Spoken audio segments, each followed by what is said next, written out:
Love பண்ணி இப்போது இந்த பொண்ணு என்னன்னா லாஸ்ட்டாக அவனை வெட்டி கொலை பண்ண பிறகு இந்த பொண்ணு சொன்ன வார்த்தை என்ன தெரியுமா?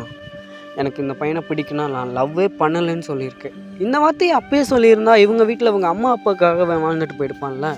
இப்போ அவன் வீணாலும் அவன் உயிர் போய் அவனை லவ் பண்ணி சொல்லி செத்துருந்தா கூட பரவாயில்ல. இப்போ லவ்வே பண்ணலைன்னு சொல்லி வாக்குமூலம் கொடுத்து இந்த பையன் வாழ்க்கை உங்களுக்கெல்லாம் இன்னொரு பையன் கிடைப்பான். ஆனால் இந்த மாதிரி பசங்களுக்கு உண்மையாக லவ் பண்ணி இதுதான் லவ் பண்ணால் எல்லாரும் செத்து தாண்டா போவீங்க. அதை தான் சொல்ல வரேன். இப்போ இருக்க காலம்லாம் அதெல்லாம் இல்லை. இப்போது இந்த பையனால ஒரு உயிர் போயிடுச்சு. ஜாதி வெறி பிடிச்சி எல்லோரும் வெட்டி கொண்டுட்டாங்க. இந்த பையனுக்கு யாருங்க இது பண்ணுறது?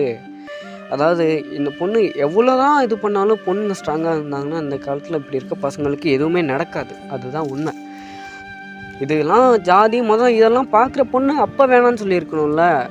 இப்போதைக்கு ஏன் இப்படி பண்ணணும்? அதுதான் என்னோடய கொஸ்டின். இப்போது ஆக்சுவலி இவங்க இவ்வளோ இயர்ஸாக லவ் பண்ணவங்க எதுக்காக இந்த மாதிரி காலகட்டத்தில் எதுக்கு இப்படி விட்டுட்டு போகணும்? அப்போயே வேணாம் இதெல்லாம் பார்த்துருக்கணும்ல, செட் ஆகாதுன்னு. புரிஞ்சுக்குங்க பசங்களா.